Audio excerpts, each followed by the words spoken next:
Welcome to Elizabeth's Chronicles. If you love true crime, consider subscribing.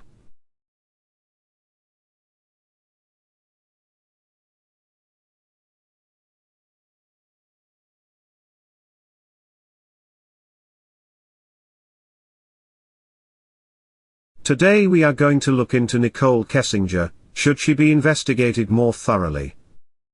A little background: Nichol Kessinger was the mistress of infamous, cold-blooded killer, Chris Watts. He murdered his two beautiful daughters, Cece and Bella, and his pregnant wife Shannan, who was 15 weeks pregnant with Nico. He is serving 5 life sentences in Wisconsin. Very little is known about Kessinger's past. She seems to be a bit of a mystery. But let's take a look at what we do know. Nichol Kessinger is a geologist, who worked for Anadarko Petroleum, the largest oil and gas driller company in Colorado. She worked there at the same time as Chris Watts, and it's where they first met. Her date of birth is unknown and little is known about her family. According to her now deleted LinkedIn profile, she graduated from Colorado State University with a BS in 2013. She also had an associate degree in science, from Aurora Community College, where she concentrated on geological, and earth sciences and geosciences. She worked her way up from being a bookkeeper position, to a field engineer over the past decade. She has also previously worked with Halliburton. She's lived in Fort Collins, Littleton, Denver, and Aurora for most of her life in Colorado. Her position at the Anadarko Petroleum Corporation required her to manage gas monitors at the company. She was hired as a contract worker. Kessinger wasn't directly hired by the corporation. Nichol Kessinger was considered to be one of the key witnesses in the triple murder case. The two had seen each other more than once before starting the illicit relationship. They carried on an illicit affair while Chris Watts' pregnant wife and daughters were away for 6 weeks visiting family. Nichol Kessinger is now known to the media as the killer's mistress, maybe in part because Chris Watts has stated that he would have never committed the horrific murders if it wasn't for falling for Kessinger. Kessinger and Watts met somewhere in May or early June of 2018. She has since went into obscurity, and it's reported that she is in witness protection, and has a new name and identity. Nichol has said that she was afraid to go in public, and would need to be completely out of the spotlight for years due to the abuse she suffered. She was offered witness protection after the trial, and has now moved into a new life. As terrifying details of the killings came forward, many turned their rage toward Nichol, and saw her as the motivating factor in the murders. Despite the abuse she says she suffered, she says that she was in fact a victim herself. She revealed that Watts told her that his marriage was over and that his wife, Shannan, had no desire to try making it work. Both were later proven false, as Watts was lying to her about the state of his marriage. Despite all of this, there are some key reasons why some people still suspect she may have been involved in the killing, either directly by her own hands, or indirectly in some way. Let's take a look at some of those key reasons. Some feel she was planning an insurance fraud scheme, that turned into an affair, and then a plan to murder Chris's family so the two of them could be free to be together and collect a huge amount of insurance money together. Kessinger claims when she met Watts at work, she was not aware that he was married. She says this was due to the fact that he didn't have a wedding band on his finger. However, most men don't wear rings at this type of job, due to it being a safety hazard. She says, he eventually brought up his wife, and children, but Kessinger claims he said, he and Shannan were separated. She says, she discovered Watts was still married for the first time, when watching a news report about his missing wife, and children. She also says, this is how she found out that Shannan was pregnant. However, computer records show that Nichol visited Shannan's Facebook page often, where Shannan posted about her pregnancy, and made frequent updates, posting videos, and pictures about her family. No one looking at Shannon's Facebook page would even think for a second that she was at the end stages of a mutual divorce, as Nichol claimed to believe. As a safety officer at their job place, Nichol knew all sorts of information about the site Chris worked at, including the fact that it was a perfect site to possibly commit insurance fraud, which would require the kind of explosion that would also destroy bodies and evidence. Why was Watts loading a gas can in his truck the morning of the murders?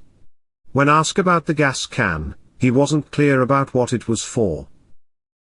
However, some believe that Watts' plan was to make it appear like Shannon took the girls and ran away, so that he could start a new life with Kessinger. Some do not believe he planned to blow up Survey 319, due to the fact that his truck was equipped with GPS, and he had texted co-workers that he would go to Survey 319 that morning. It would have been far too easy for investigators to put the pieces together quickly, and it lead back to him. Not to mention that bringing too much attention to the scene where he dumped the bodies. An explosion would not have destroyed the bodies completely, so evidence would have still remained. Even when a body is cremated, there's always fragments left of bones that have to be ground into ashes, and this is at temperatures much higher for much longer period of time than an explosion, which is a sudden burst of heat and energy, which wouldn't last long enough to completely disintegrate bodies completely. Kessinger states the first time she felt anything was off about Watts was the night of the murders. Before Shannon got home from her business trip, Chris and Nichol talked via FaceTime. Chris was lying on his mattress with no sheets on it. Since it was up in the late hours of the night, Nichol said she thought this was odd. When the bodies of his family were recovered, they were wrapped in sheets. The phone call between Watts and Kessinger that night lasted for 111 minutes long. Although the interview with authorities was only 72 hours later, Nichol could not recall what the conversation was about. Some believe this is when they plotted the murders. Kessinger claims that after Watts appeared to be too indifferent about his family being missing, she contacted the police and told them about the affair. However, this was after the authorities were already informed about the affair by a supervisor at Anadarko Petroleum. Could Kessinger have been told that their affair was made known to the police, forcing her hand to call and try to keep herself from being implicated in the murders? After failing the polygraph, Chris gives up far too easy, and confesses to the crimes. Why would he do that? Could it be so they stopped the investigation into Kessinger? Is it too far-fetched to think if he loves her that he would want to protect the woman he could kill for? Why would someone who chose to kill their family give up so easy and confess, unless he knew he was caught and wanted to keep the police from digging deeper and uncovering his mistress was neck-deep into the scheme of things too? Police discovered wedding dress shopping, along with phrases like marrying your mistress, and man I'm having affair with says he will leave his wife in her Google search history. The two had only been seeing each other for less than 2 months, and she's already searching for wedding dresses. There's also some speculation that she searched for Chris Watts a full year before they officially met, but there's also some evidence, in the evidence logs, that this was an error in the discovery. Either way, searching for wedding dresses and marrying your mistress is a little quick, after only 2 months of seeing someone, especially when you are telling authorities that he was more serious about her than she was about him. In her interviews she made it seem as though it was more of a casual thing, taking it slow. However, Weld County District Attorney Michael Rourke later said, in a December 2018 in an interview, that the items in the report accurately reflected what was found in the data review. It's hard to say which is the accurate account at this point, since it's been back and forth between the dates. Kessinger tried to destroy her SIM card before handing her phone over to investigators. She also erased texts and photos of Chris Watts. Also, her search history shows she was looking to see if the cops would be able to read her deleted messages.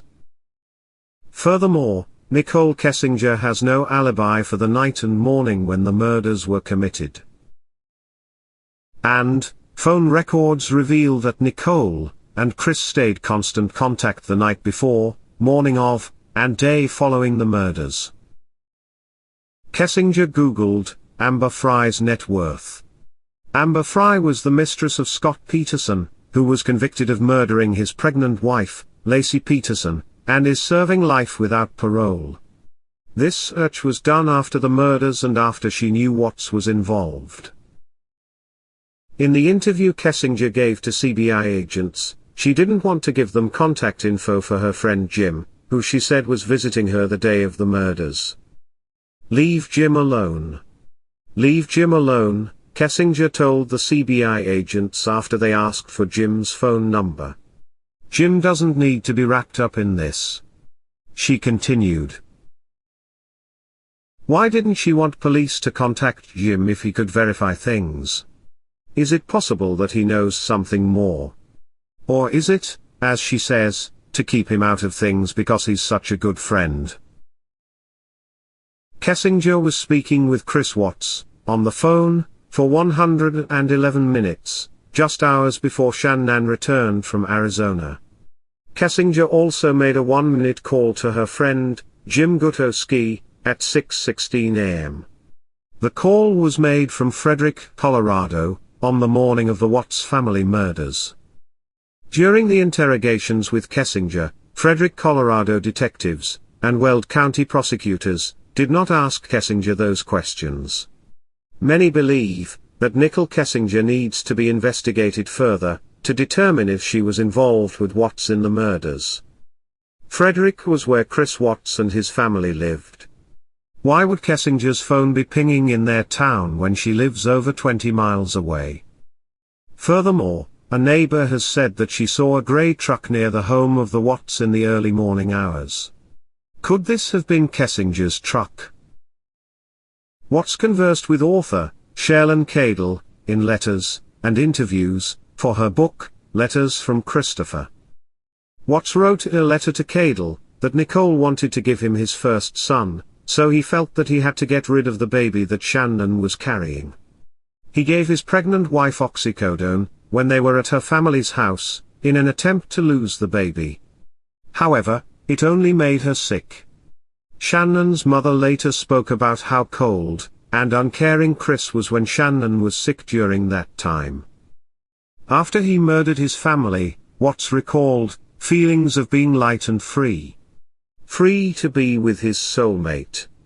In the book, Cadle said, after Christopher killed his family and drove away, Nikki texted him to look up the song by Metallica, called Battery. I challenge you to look up the full lyrics of this song.